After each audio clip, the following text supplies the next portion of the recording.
एक ज़माने में यूरोप की मुतहर्रिक ताकतों में हिंदुस्तान की दूर दराज और परफितन ज़मीन पर तसल्लुत की दौड़ शुरू हो गई।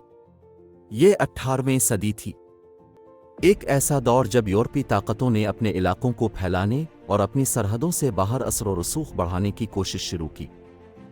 यूरोप के क़ल्ब में मौजूद बरतानवी सल्तनत एक मजबूत ताकत के तौर पर उभरी, जो लामुतनाही दौलत और आलमी सल्तनत कायम करने की ख्वाहिशमंद थी।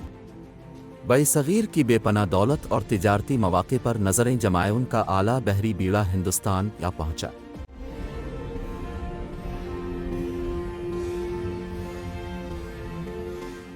इससे कुछ ही दूर फ्रांसीसी सल्तनत ने नेपोलियन बोनापार्ट की क़यादत में बरसगीर की स्ट्रेटेजिक अहमियत को समझते हुए बरतानवी तौसी के मंसूबों की अक्कासी की। दोनों मुल्कों का मकसद हिंदुस्तान को अपनी कॉलोनी बनाना और तिजारती रास्तों पर कंट्रोल हासिल करना था।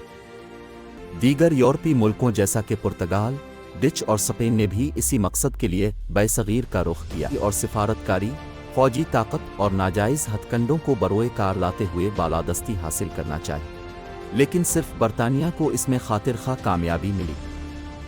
बरतानिया ईस्ट इंडिया कंपनी के ज़रिए बरसगीर में दाखिल हुआ। ब्रिटिश ईस्ट इंडिया कंपनी बरतानवी प्रॉक्सी के तौर पर काम करती थी। हिंदुस्तान की सियासत के पेचीदा जाल में ये महारत से चालें चलती और दूसरों की कमज़ोरियों से फ़ायदा उठाती हुए कुछ रियासतों के साथ इत्तेहाद बनाने में कामयाब हो जाती है। फ्रांसीसियों ने अंग्रेज़ों के बढ़ते असर व रसूख का रास्ता रोकने के लिए हिंदुस्तानी रियासतों से फ़ौजी सतह पर इत्तेहाद बनाना शुरू किए। इस सिलसिले में सबसे काबिल ज़िक्र इत्तेहाद टीपू सुल्तान के साथ बना। टीपू सुल्तान इस वक्त तक भांप चुके थे कि अंग्रेज़ों का असल मकसद हिंदुस्तान पर कब्ज़ा करना है। लिहाजा उन्होंने अंग्रेज़ों को हिंदुस्तान से निकालने की बाकायदा मुहिम शुरू की और तमाम हिंदुस्तानी हुक्मरानों को अंग्रेज़ों के ख़िलाफ़ मुत्तहिद होकर लड़ने का पैगाम भेजा। लेकिन इन हुक्मरानों की लालच और अंग्रेज़ों के साथ गठजोड़ की वजह से ये मुहिम कामयाब न हो सकी। टीपू सुल्तान तनहा अंग्रेज़ों के ख़िलाफ़ लड़ते रहे और बिलाखिर 1799 में शहीद हो गए।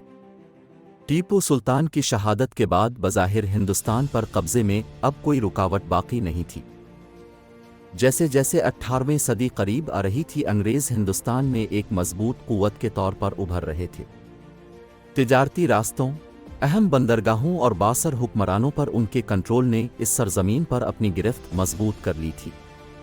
फ्रांसीसी और दूसरी यूरोपी ताकतें, जो कि अब वसाइल के लिहाज से अंग्रेज़ों का मुकाबला करने से कासिर थीं, अपना वजूद बरकरार रखने के लिए सानवी किरदार इख्तियार कर चुकी थी। अंग्रेज़ों की हिंदुस्तान की जदवजहद वक्ती तौर पर अपने इख्तिताम को पहुँच चुकी थी।